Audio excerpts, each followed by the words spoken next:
मेरा नाम रिया है। मेरी उम्र 23 साल है। मैं एक अमीर घर से ताल्लुक़ रखती हूँ।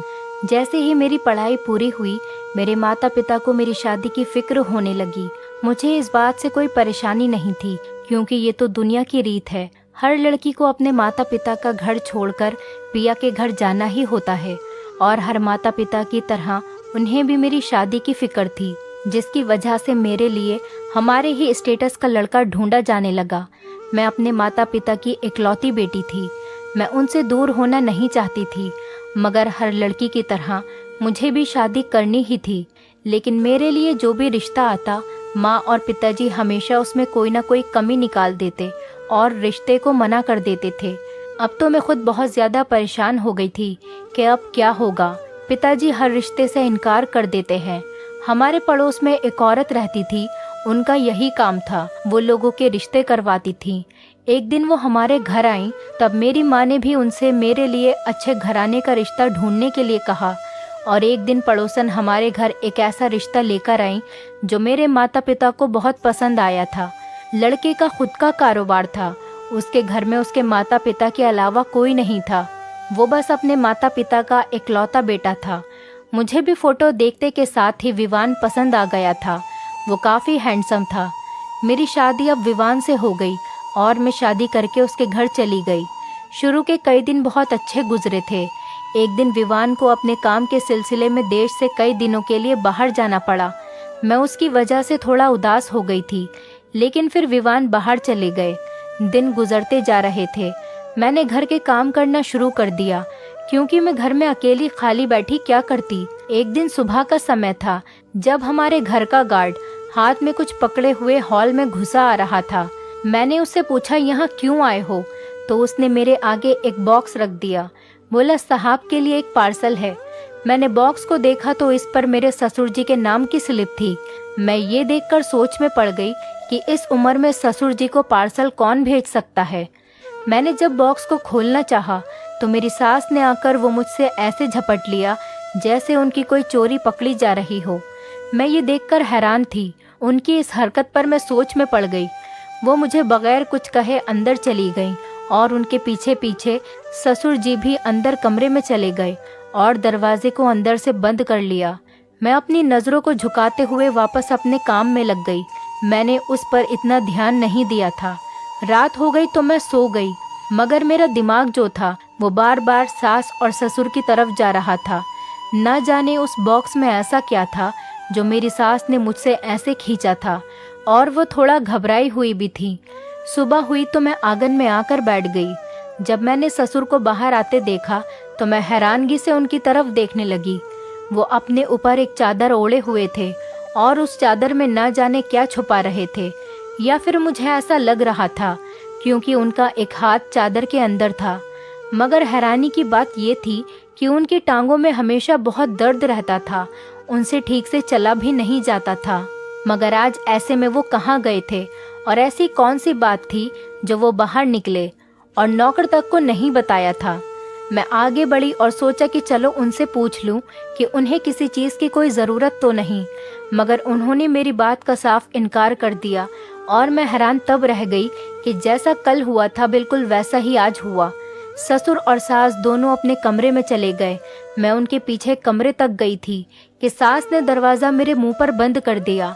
मैं हैरानी से ये सब कुछ देख रही थी। मैं कान लगाकर सुनना चाहती थी कि अंदर क्या बात हो रही है, मगर मुझे अंदर सिर्फ शोर ही सुनाई दिया। मैं हैरान थी कि अंदर तो सास और ससुर सिर्फ 2 लोग थे, फिर इतना शोर क्यों आ रहा था। उसके बाद मैं अपने कमरे में चली गई। ऐसे ही दिन गुजरते जा रहे थे और मेरे ससुर रोज़ यूं ही सुबह सुबह न जाने कहां से घर आते, और ऐसा मालूम होता कि उनके हाथ में कोई चीज़ मौजूद है जो वो मुझे दिखाना नहीं चाहते थे, मगर मैं जानना चाहती थी कि वो क्या था। सुबह यूं ही वो वापस आए तो मैं हैरान रह गई, क्योंकि इस बार मुझे पता चल चुका था कि उनके हाथ में क्या है। शायद वो चीज़ वो ना हो जैसा मैं सोच रही हूँ। कुछ कह नहीं सकते, मगर मुझे शक तो था ही। उनके हाथ में एक फिल्म की सीडी थी।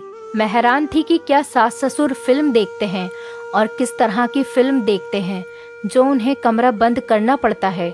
मैं इन सोचों में गुम रहने लगी। फिर एक दिन मैंने फैसला किया कि ज़रूर पता करके ही रहूंगी सास और ससुर ऐसा क्या देखते हैं। तभी मेरे ससुर जी बाहर से आ रहे थे। उनके हाथ में वो फिल्म की सीडी थी। वो तेजी से कमरे की तरफ जाने लगे। ससुर जी दरवाज़ा अंदर से बंद करने ही वाले थे कि तभी मैं भी उनके पीछे तुरंत कमरे में अंदर चली गई। मैंने उन्हें बोला कि वो दरवाज़ा बंद करके अंदर क्या कर रहे हैं, जिससे उनके चेहरे का रंग उड़ गया। मगर मेरे ससुर ने जवाब दिया कि वो फिल्म देखते हैं। मैं उनके जवाब पर हैरान नज़रों से उन्हें देख रही थी। अगर वो फिल्म देखते हैं तो उन्हें सबके सामने क्यों नहीं देखते, या फिर दरवाज़ा बंद करके ही फिल्म क्यों देखते हैं? ऐसी क्या ज़रूरत है? मुझे कहीं ना कहीं उन पर और उनकी बातों पर शक होने लगा था, मगर मैं चुप रही और वहाँ से चली गई। उन्होंने दरवाज़ा बंद कर लिया। मैं दरवाजे के पास आई और कान लगाए ताकि सुन सकूं कि वो सच में फिल्म देखते हैं या सिर्फ एक झूठ है। मगर अंदर से मुझे शोर की आवाज़ सुनाई देने लगी, जिस पर मुझे थोड़ा बहुत यकीन हो गया कि क्या पता वो सच में ही फिल्म देख रहे हैं। अब ऐसा रोज़ रोज़ होने लगा था।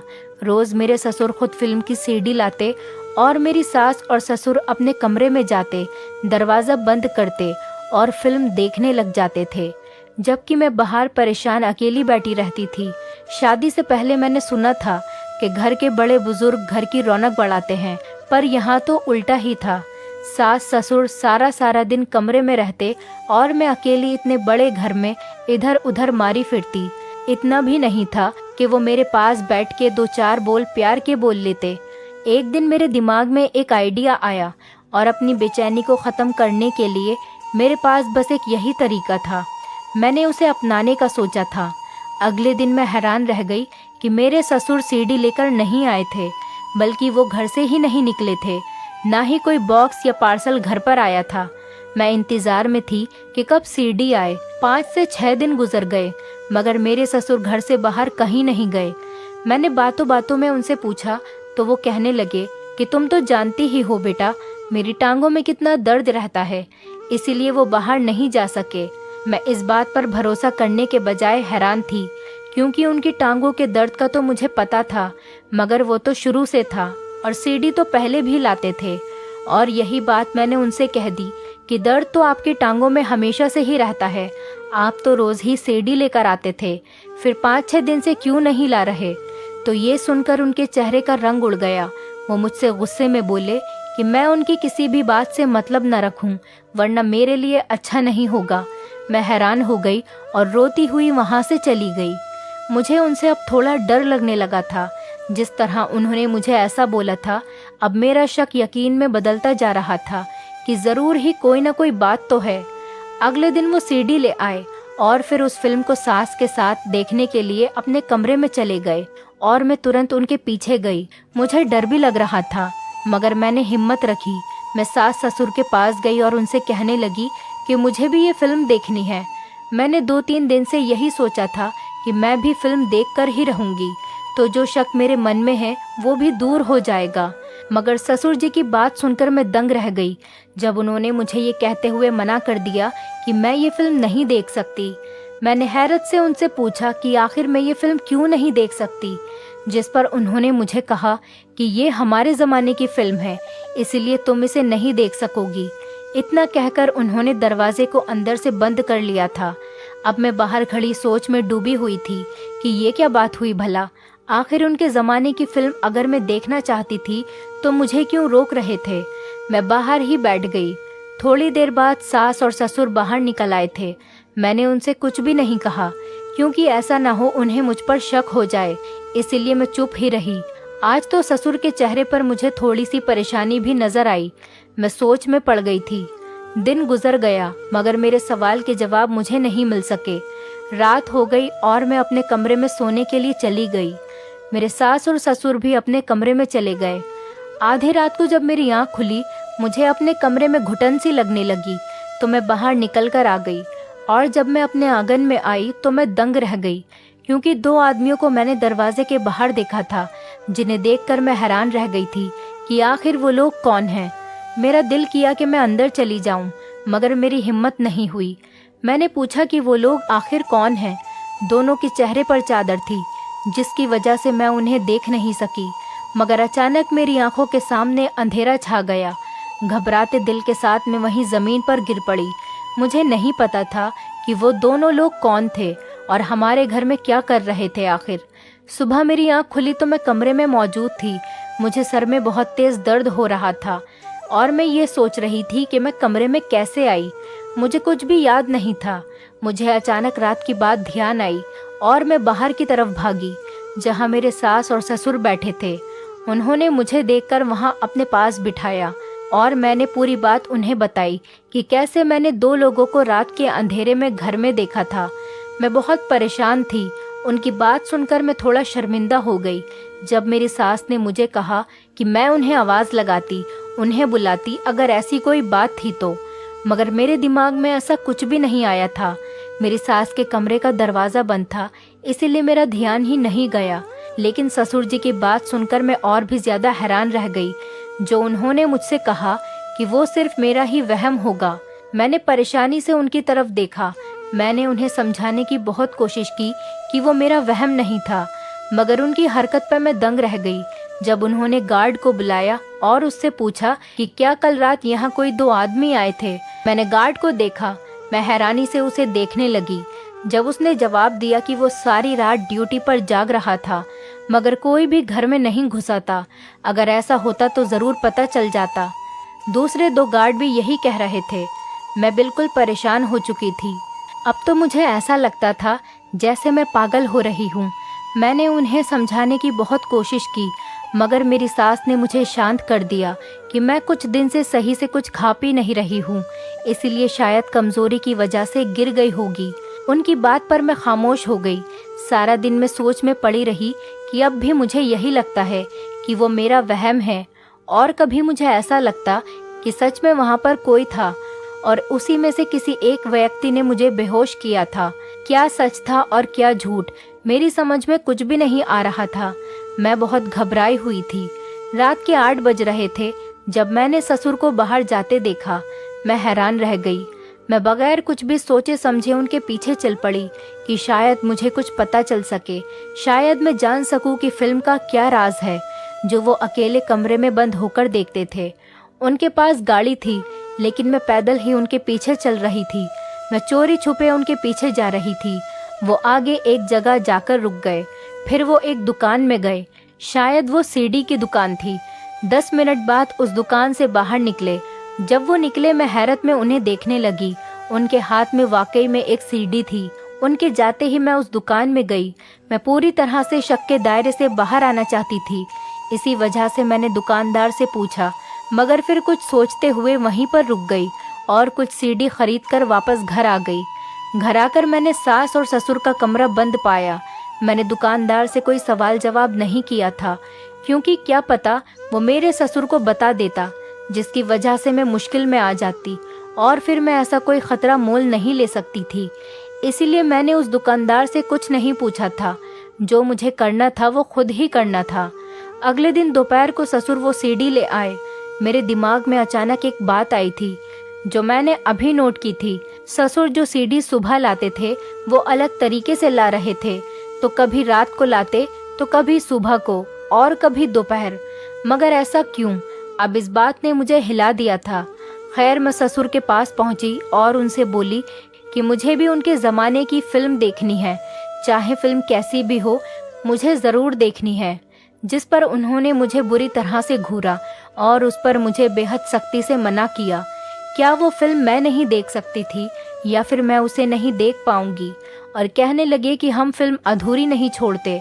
और ससुर जी ने ये कहते हुए कमरा बंद कर लिया, जहां सास पहले से ही थी। मगर मुझे तो ये चक्कर समझ में नहीं आ रहा था। इसके बाद मैं अपने कमरे में आ गई और इन्हीं सारी सोचों में गुम थी कि तभी मेरे पति विवान का मुझे फ़ोन आया। मैंने जब उसकी बात सुनी तो हैरानी के साथ मैं बहुत खुश हो गई। मेरे पति परसों घर वापस आ रहे थे। मैं फिर उनके आने की तैयारियों में लग गई। शायद मैं बहुत ज़्यादा सोच रही थी। वैसे भी जितना ससुर जी गुस्से में थे, क्या पता वो मेरे साथ क्या करते।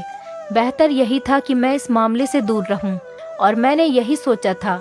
रात का वक्त था, मैं बाहर बैठी थी जब ससुर अचानक बाहर निकले।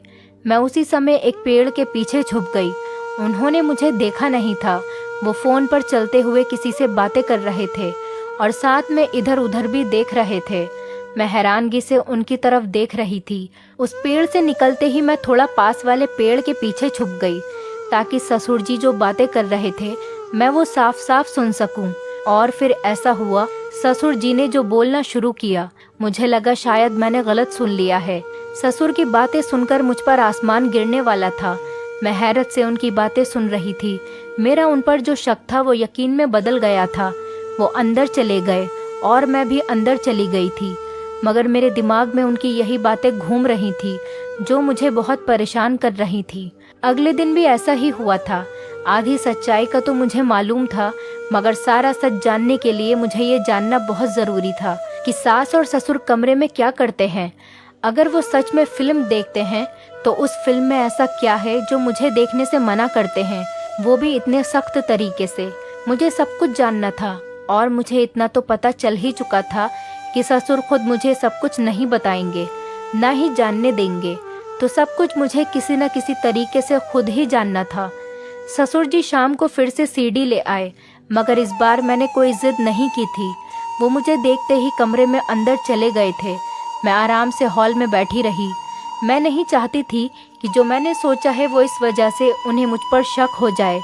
मैं आखिर इस राज के बारे में पता करना चाहती थी, इसीलिए मेरा खामोश रहना बहुत ज़्यादा ज़रूरी था। मैं अपने कमरे में आकर अपने पति के आने की तैयारियां करने लगी थी। कल मेरे पति को वापस आना था। मैं अलग अलग नौकरों को बताने लगी और अपना पूरा ध्यान काम की तरफ कर लिया। अब बस इंतज़ार था तो कल के दिन का कि उस राज पर से पर्दा उठाया जा सके, और आखिर इंतज़ार ख़त्म हो ही गया। कल का दिन भी आ गया। मैं ससुर के सीडी लाने का इंतज़ार करने लगी थी। मेरी सास आंगन में बैठी थी। मैं नौकरों को देखने के बहाने बनाती और उठकर अंदर की तरफ जाने लगी। मुझे पता था बस कुछ ही देर में मेरे ससुर जी सीडी लेकर आएंगे। तभी अपने सोचे समझे फैसले के मुताबिक मैं अपने सास और ससुर के कमरे में छुप गई कि आज पता लग जाना चाहिए कि मेरे सास ससुर क्या फिल्म देख रहे थे जो वो मुझसे छुपा रहे थे। मेरे पति को भी आने में थोड़ा ही वक्त था, मगर मुझे उससे पहले इन सब बातों के बारे में पता करना था। मैं यही सब सोचते हुए सास और ससुर के कमरे के अंदर चली गई। उन्होंने सीडी को प्ले किया और फिल्म देखना शुरू कर दिया। उन्होंने सीडी को प्ले किया, वो फिल्म शुरू हो गई और मैं ध्यान से उसे देख रही थी। और जैसे जैसे मैं देख रही थी मैं शर्म के मारे पानी पानी हो गई थी। मैं हैरान थी तो आखिर ये बात थी। आधे घंटे के बाद वो फिल्म ख़त्म हो गई। मैं गुमसुम वहीं बैठी थी। मुझे पता नहीं था कि अगर सास और ससुर को मेरे यहाँ होने के बारे में पता चल गया तो मेरे साथ वो क्या करेंगे। मैं अपने प्लान का इंतज़ार करने लगी। 5 ही मिनट गुजरे थे जब उनके दरवाजे पर दस्तक हुई। उन्होंने जब दरवाज़ा खोला तो वो दंग रह गए और मैं भी उसी वक्त उठकर बाहर की तरफ भागी। मुझे अपने कमरे से बाहर आता देखकर वो हैरत में पड़ गए। सास और ससुर को इस बात का पता चल गया था, तभी मुझे गुस्से से घूर रहे थे। मैंने उनसे कहा कि वो खुद अपनी कहानी बताएं, बजाय इसके कि मैं बताऊं। मेरी बात पर वो हैरत में थे। जब पुलिस ने सख्ती की तो वो राजी हो गए। तब तक मेरा पति भी आ चुका था। वो भी हैरान था। जब मेरे ससुर ने बोलना शुरू किया, उन्होंने कहा, हाँ, हमने ये सब कुछ किया है। हम लोग एक गैंग के लीडर थे। हमारे साथ 2 और आदमी थे। हम सालों से इस काम में हैं और इसे अंजाम दे रहे हैं। हमारा काम लड़कियों को अगवा करना है और हमने कई लड़कियों को बाहर के देशों में भेजा है। उनमें से कुछ से भीख मंगवाते हैं और हाथ पैर तोड़ देते हैं, और उनमें से कई लड़कियों को ज़बरदस्ती हम गलत कामों में लगाते थे। हमारी पूरी एक गैंग है। हम ये काम काफ़ी सालों से कर रहे थे और अब तो हमारे कदम अच्छी तरह यहाँ पर जम चुके थे, इसीलिए हमें कोई पकड़ नहीं पाया था। हमारा रोज़ का काम कैसा चल रहा है, इसको जानने के लिए हम सीडी को ग्राहक की तरह एक दुकान से खरीदते और फिर उस सीडी को देखते। कोई गलती होती तो कॉल करके बता देते थे। हमें कोई पकड़ नहीं पाया था आज तक। ये सारी दौलत हमने इसी से इकट्ठा की है। पता नहीं इस लड़की को कैसे पता चल गया। मैं तो इसे पहले ही दिन जान से मार देना चाहता था, मगर मेरी पत्नी ने मना कर दिया। शायद इसके दिल में अपनी बहू के लिए रहम आ गया था। और इसके पहले मैं इसका कोई और बंदोबस्त करता, इससे पहले ही ये हम तक पहुंच गई। ससुर मुझे गुस्से से घूर रहे थे और जिस पर मैं हैरान थी। मेरे पति भी हैरानी से खड़े थे। मेरे पति ने कभी सपने में भी नहीं सोचा था कि सालों से वो किस तरह की जिंदगी गुजार रहे थे। उस रात उन्हें इन सब बातों के बारे में पता चला और उन दो आदमियों को देखना मेरा कोई वहम नहीं था, बल्कि वहाँ एक ससुर और दूसरा उन्हीं के साथ मिला हुआ एक आदमी था। गार्ड को भी ससुर जी ने अपने साथ मिला लिया था। सीढ़ी वाला दुकानदार भी उनके साथ मिला हुआ था। ससुर जी समय इसीलिए बदल देते थे ताकि किसी को उन पर शक न हो। मेरे पति को काफी शर्मिंदगी हुई। पुलिस मेरे ससुर और मेरी सास को पकड़कर ले गई और उनके जरिए बाकी सबको भी गिरफ्तार कर लिया गया था। कितनी अजीब बात थी ना। हमने वो घर छोड़ दिया। मैं पढ़ी लिखी थी, मैंने काम करना शुरू किया। मेरे पति ने वो सारा पैसा अलग अलग एनजीओ के ट्रस्ट को दे दिया था। हमने मिलकर काम किया। आज ज्यादा बड़ा न सही, मगर सालों बाद हमारा एक छोटा सा कारोबार है। मैं खुश हूँ कि मेरे पति जल्दी संभल गए। हर लड़की से मैं बस यही कहना चाहती हूँ, कभी भी माँ बाप को छोड़कर घर की दहलीज पार मत करो। वो लोग जो आपका साथ देने का दावा करते हैं, आपसे बड़ी बड़ी बातें करते हैं, आप नहीं जानती कि वो असल में आपके दुश्मन हैं। अगर सच में वो आपको चाहते हैं तो अपने माँ बाप के सामने लेकर जाते, ना कि चोरी छुपे आपको घर से भागने की सलाह देते, ना कि आपको गुमराह करते। दोस्तों, उम्मीद करती हूँ आपको हमारी कहानी पसंद आई होगी। कहानी पसंद आई है तो वीडियो को लाइक करें, चैनल पर नए हैं तो चैनल को सब्सक्राइब करें और हाँ, नोटिफिकेशन बेल को ज़रूर दबाएं ताकि अगली अपडेट सबसे पहले आपको मिले।